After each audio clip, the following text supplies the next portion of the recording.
This November, New Jerseyans may be voting for more than their presidential candidate. Stay tuned to find out what it is and how it impacts you.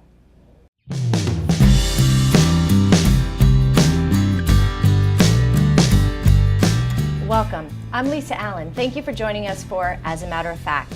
Today we're going to talk about the growing pension crisis and the constitutional amendment that may show up on your ballot this fall. Joining us to break it all down on this critical issue are Erica Jedynak, the State Director for the New Jersey Chapter of Americans for Prosperity, and Mike Proto, Erica's colleague and Communication Director for the New Jersey Chapter of Americans for Prosperity. Hi Erica, Mike, thank you. Thanks for having us. Yeah, thank you for joining me. This is an incredible issue. I've done a lot of research. I do want to dive into it. Before I do, I really wanted to start with you, Erica. As I learned more about the pensions crisis, I came across your organization, Americans for Prosperity. We've spoken several times. Tell the viewers a little bit about Americans for Prosperity and how you have created a voice and some advocacy around awareness in this issue. Yes, so Americans for Prosperity, we're a grassroots organization across the country. We have 35 state chapters, and we have one of the longest founded chapters here in the state of New Jersey. So this is our 10th anniversary this year. Congratulations. Thank you. Yeah. And one of the biggest topics that we're educating New Jerseyans on are the public pensions and the crisis, and how that affects other areas of government like public schools and roads. So AFP, we're taking a tactic of educating the public and getting people involved and mobilized on the ground. We also have a fantastic field team and a ton of volunteers that we're thrilled to just have a home base here in New Jersey. Great. How's the response from the volunteers? Great. I mean, like Erica said, our field staff is really on the ground every day, making calls, knocking doors on issues, whether it's pensions or the gas tax here in New Jersey. And really, it's a key component for us to really reach out to the public and let them know what's going on down in Trenton, so that they're more educated about these critical issues that affect them and affect them at their kitchen table, really, here in New Jersey. So I have lived in New Jersey for about 8 years. When I moved to Summit 7 years ago, I had never heard about the pension crisis. And everybody, when I got to Summit though, everyone talked about the pension crisis. And I think with anything else as a government program, I thought, oh, they'll fix it. It's not really broke. There's no issue. Because everybody's like, oh, it's the ticking time bomb. We need to deal with this. And I just kind of put it under the rug, but as I get more involved, I have discovered that there's so much to talk about and so much to pay attention to, because you have a lot of people on both sides who really want this to be fixed. You have teachers and people who are within the pensions that feel like, you know what, I have put my money in, I've worked hard, I want this pension to be whole and I should be able to retire. And then you have other people on the aisle who say, you know what, we need to reform, we want to fix the system, but we need to make cuts. So today I want to break it all down. I want to understand for my viewers, what is the pension crisis, where are we at, and what are the solutions moving forward? Because at the end of the day, I think that New Jersey needs to figure this out and we've got to do it together. Right. Yes. So I feel like I'm going to start with you, and Erica, I want to talk about what is the pension crisis. Yes. So I'm gonna take a couple steps back and make this as simple as possible. Great. So many of your viewers probably have 401ks. It's a retirement package through your company where you put some in and your company matches some usually. Right. And so that's your savings for when you retire, right? Well, for government workers, they have pensions.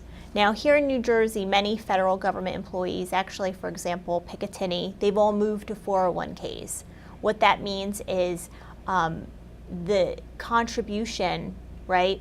You make a contribution as an employee, and depending on how the market does, your investment could do a lot better. But there's also risks involved, right, with the stock market. With a pension, there's a defined benefit, meaning no matter what the market is, you're guaranteed a certain amount when you retire. And so we have a lot of government workers, local employees, police, fire, and teachers who are in the pension system. And at the state of New Jersey, unfortunately, there has not been the government's commitment to those funds to put in annually. We have seen Governor Christie put in more than any other governor. However, it's not at the level that it needs to be. And there were other governors like Whitman who didn't put in anything at all during that tenure. So what we have found is that the teachers fund will not be solvent by 2027, which is not that long. Yeah. And the It's around the judicial corner. pension fund will be insolvent by 2021. That's only 5 years from now. That is a crisis. Yes. Right. And when you talk about, let's put it like a pie, right? When you Yes. look at the pie, who falls into the pension crisis? Or who actually, let me just take that back. Who gets a pension? So you have the teachers, Yes. the firefighters, Yes. the police. Mhm. You have state and municipal employees. Right. Yes. Is that who's in the pie right now? So there are 72 departments and agencies within the state of New Jersey. For example, people work at the Department of Transportation, people work at the Department of Environmental Protection, and then there's 70 others. Wow. Now, is everybody in crisis, or are there certain pensions that are in more crisis than others? Yeah, so the state, any state-funded pension system is much more in crisis versus, for example, local municipalities have lived up more to the bargain, right? And those funds are about 80%, so we will see them be solvent, likely. However, for example, the teachers fund is not doing well, and the state workers funds. Okay. So the fire, the police, it sounds as though they're about 80% funded. They're definitely more healthy They're than healthier. than the funds for the state workers. But again, this goes back quite a ways. Actually, really it goes back to the Florio administration when they decided not to use what's called fair market value for assessing what the rate of return would be on these investments. And so the state has consistently, for really a generation, projected that they would get more than 8% return on investment with these funds, but that of course hasn't happened after the dot-coms went bust, and of course after we had the housing bust. Obviously anybody at home who has a 401k has been hurt by those situations when the economy had issues, and obviously on Wall Street we had problems as well. Right. But so it really goes back a generation, and then it really started to become more of a crisis under Governor Whitman, because she started to take money out of the pension funds and to use it for balancing the budget and actually for tax cuts as well. So that contributed a great deal towards the problems that we're facing right now. And then future governors also stopped making payments altogether. And so now we find us in a $225 billion hole in terms of unfunded liabilities. Right. And going back to the point that you made, so when you talked about the 401ks, and we lost a lot of money in the 2008 crash, when you talk about a defined benefit, what I'm hearing is that they continue to receive what the expected returns would be, but yet it's not coming in, so they're paying out on an expected return, but we're not putting in. Is that Right. Am I right? Well, again, we're not making enough of a payment to move us towards solvency with pension funds. So you'll hear this pretty much every budget season where, there's quibbling about what the pension payment will be, and the governor this year is putting in $1.9 billion, but what's really needed is, I think, over $3 billion this year Wow. to put us towards solvency. So every year that we have a budget and they're not making a full payment, it just digs the hole deeper. And we've seen that hole grow deeper by about $25 billion in just 1 year. And again, it's important to realize that that's also pensions and health benefits combined. Right. And health benefits are actually potentially more of an issue going forward Right. than the pensions. Where are we at with that, with the health benefits? Is there, in terms of what we owe, so if we owe $33 billion on pensions, how much do we owe on health care? Do we know? Yeah, it's more than $33 billion. I mean, I think statewide you're looking probably about $125 billion in pension liabilities, and the rest being healthcare liabilities, roughly. Is that because of the increasing cost of health care? Sure, yes, but you also have more, retirees Okay. all that right. Which makes sense, right? Because are relying on healthcare. you look at baby boomers, they're the biggest generation retiring right now, and we don't have enough people probably supporting that. When you look at, so I'm a Gen Xer, there's half of our generation is supporting the baby boomers, right? So, and going back to when you talked about Whitman, and she had repealed the 1% of the sales tax. So we went to, it was at the time 7%, and I think they went to 6%. I think, I can't remember. But Maybe you're right about they that. repealed about 1%, right? Because I know this is another topic that we were, in Trenton they were talking about repealing a 1% sales tax to fund the transportation fund. What kind of hole do we know in retrospect, what kind of hole that put us in when Whitman decided to raid the pension fund and then repeal the 1%? It couldn't have been. No, I don't think that there should ever be a lowering of a tax cut to fill some other gap, right? It just doesn't make sense. These issues need individual attention, and we certainly support tax relief, but there has to be the financial planning and economic outlook to do that. Right.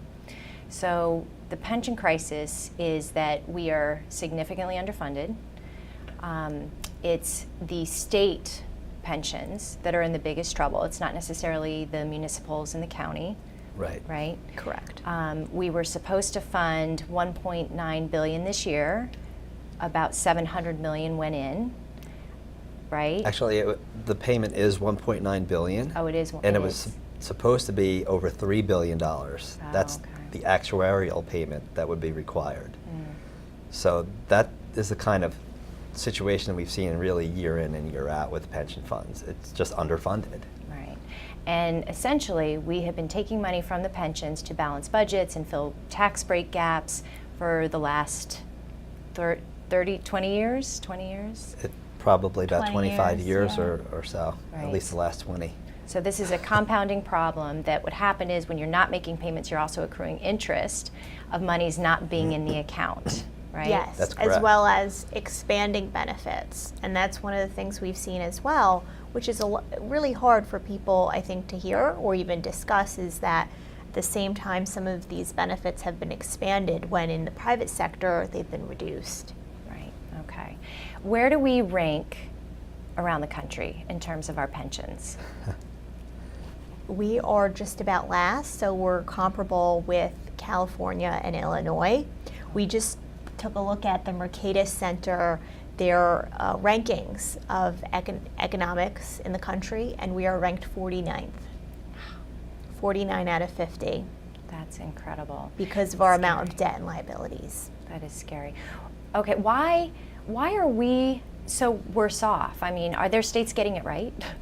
Yes, there are. There are many states getting it right. We've seen pension reform in Michigan, Oklahoma, Rhode Island, most recently in Arizona this year, groundbreaking pension reform signed by the governor in February. What happened? Can you talk about Arizona? What happened? there? Yeah, so we've worked closely with the Reason Foundation team, another nonprofit who they have actually a pension solvency project that they're working very dedicated on. And out in Arizona, they were able to reform some of the health benefits and get the state back on track.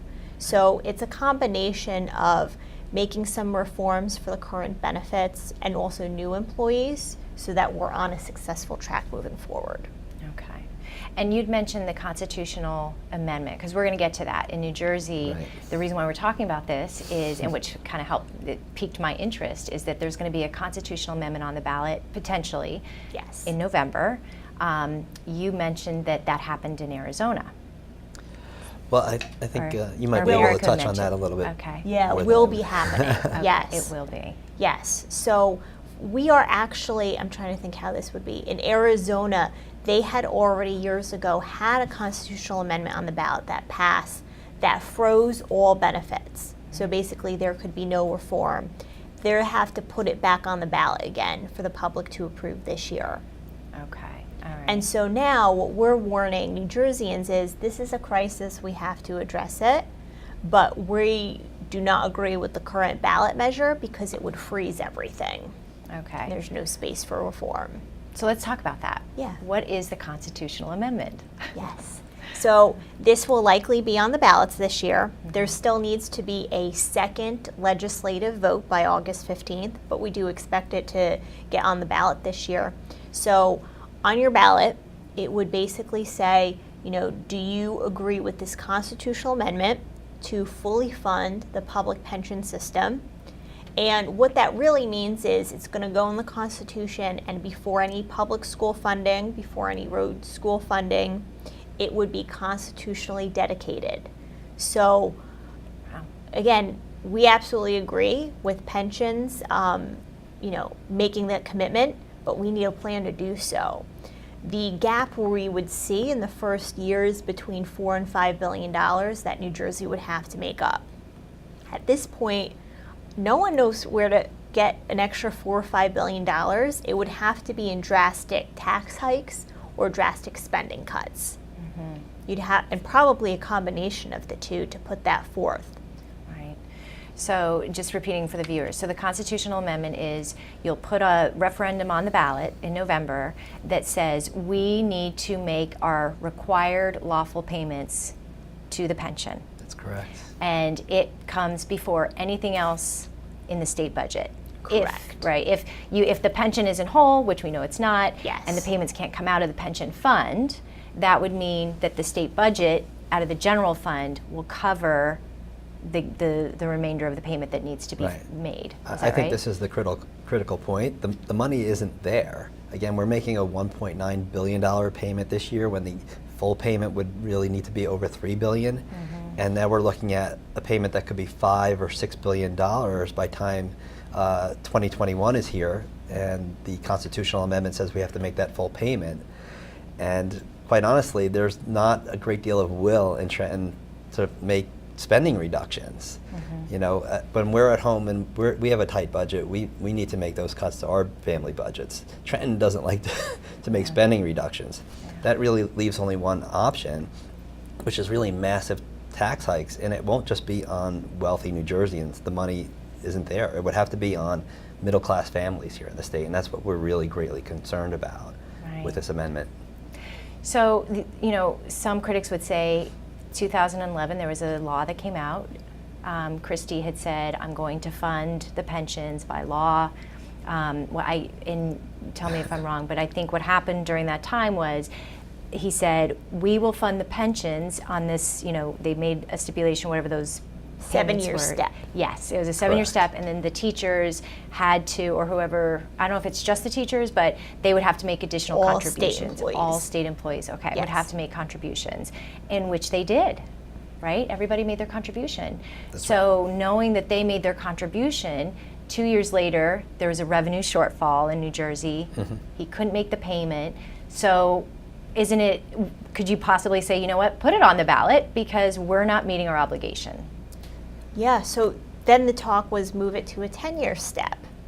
I think no matter how you look at it, right, we have to make that commitment, but there really has to be the plan first on how we're going to do it.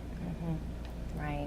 I don't think it's fair to put a $4 or $5 billion price tag on middle-class New Jerseyans. So Governor Christie laid out earlier this year what exactly that would look like. We would have to raise, for example, to come up with the shortfall, the sales tax to, what was it, 26%? It was something crazy. astronomical. That is, Like, if we're really talking about what's in the course of reality, what would happen, a millionaire's tax isn't enough money to fund it. right. It's not enough. We'd have to look to the sales tax, income taxes on middle-class New Jerseyans. Well, they say that the estate tax, which is the millionaire's tax, only brings in $500 million around each year. So obviously that is it's a lot of money, but it's a big gap. It's a shortfall. You're not going to be able to fund $3 billion. So you're right. It would have to come out of middle-class Americans' paychecks. Right. But Yes. just to clarify, the millionaire's tax is an income tax on higher-end earners, whereas the estate tax is a tax that's levied when somebody in your family passes away. So, we like to say death should not be a taxable event here in the state of New Jersey, but we're actually one of only 2 states that has both death taxes. We have the estate tax and the inheritance tax, which is more commonly what people, I think of. They pass on, whatever they had to their next of kin. But in New Jersey, that tax is only levied when it's, if it's not like a son or a daughter, it's maybe a cousin or something like that. So the estate tax, in a sense, is double taxation. Yeah. You're taxing families on everything that they've already been taxed on their entire lives, and it really hurts the middle class here in New Jersey because the threshold is only $675,000. So if you own a house, have a car, a 401k here in the state of New Jersey, and knowing what home prices are here, you're going to fall into that trap very easily if you're not aware of how to avoid it. And frankly, what happens here in the state is people avoid it by moving out. Right. And that's a big problem with the estate taxes. It kind of clinches things for people. We have the property tax issue. Then if you're faced with the estate tax, you decide, well, we'll just set up residency somewhere else in order to avoid that tax. So we do support repealing it in and of itself. Well, that is a bigger conversation because I've learned about the estate tax this year. And the estate tax, so if you're over $675,000, your spouse passes away, then you're taxed as a spouse, correct? You're not exempt. That's correct. And it starts at zero. So if you're $680,000 with all assets, then all of a sudden the state comes and says, you owe me $20,000 or upward of $50,000 as a spouse that passes away. I think that is a big conversation that has to be talked about. Yeah, and you could see people who have built up a mom and pop business actually end up having to lose that business just to pay that tax bill. Right. And everybody in this area would be affected, essentially. I mean, if you look at what housing prices are, just to your point, the housing prices alone put you in that bucket, right? Yeah. So the likelihood of passing the constitutional amendment is pretty high. Are there people on both sides of the aisle that say, you know what, I'm willing to have it on the ballot, or is it pretty partisan? What's the makeup of this constitutional amendment? It's pretty partisan, right? It could likely get on the ballot. However, I don't think it's likely to pass. It's going to be one of those very controversial ballot questions, especially with education initiatives by many of the business groups, other public groups around the state of New Jersey. Yeah. Okay. And let me ask you this, because now Governor Christie's leaving soon. How much, from an AFP, Americans for Prosperity perspective, what are solutions that can happen, knowing that Governor Christie's on the tail end of his, service, what are you guys proposing to happen that would create solutions, real solutions to bring people together on both sides? Because I think together, it can only be solved together, not as a partisan. So when I started at AFP, one of the first things we took a look at was the pension commission. There's actually a commission made of mostly finance experts, so no legislators, right? They're not politicos, they're finance experts. And they were asked, what's the plan? What do we need to do? They came up with, a 100-page report? It's something crazy. But people from that sector, right, industry experts said, we need to move to 401ks for new employees, and we need to refine some of the benefits. So for example, there are people who collect a pension check, so they are retired state employees, and also collect an active salary from the state of New Jersey. So the pension commission said, we should do away with that. You retire, and that's when you retire, right? You don't get to collect a salary at the same time as you retire, right? So there's some common sense things we can do. And we've also worked with the Reason Foundation. They have experts who have actually arbitrated, mediated in other states, and are willing to come into New Jersey here, and have actually started to work with the New Jersey legislators. So at this point, we need the political will to do so. We're not short on ideas. And the Reason team, again, they do this day in and day out, and they've been fantastic in places like Arizona, mediating with the unions and being that middle ground. Right. What was the response? Because in terms of the pension commission, they came out with all these great suggestions. Are people buying into it? Is anyone really paying attention to it? I know you are, but what is the political side, the political will to support it? It's not there. It was really sad. The last commission hearing we went to, we were the only people there. Oh. Yeah, there was not a single legislator, not a single staff member came. Again, they have recommended bills. They actually formally, bring to legislative leadership, and it's not been heard yet. doesn't everybody have skin in the game for this? I mean, even the unions.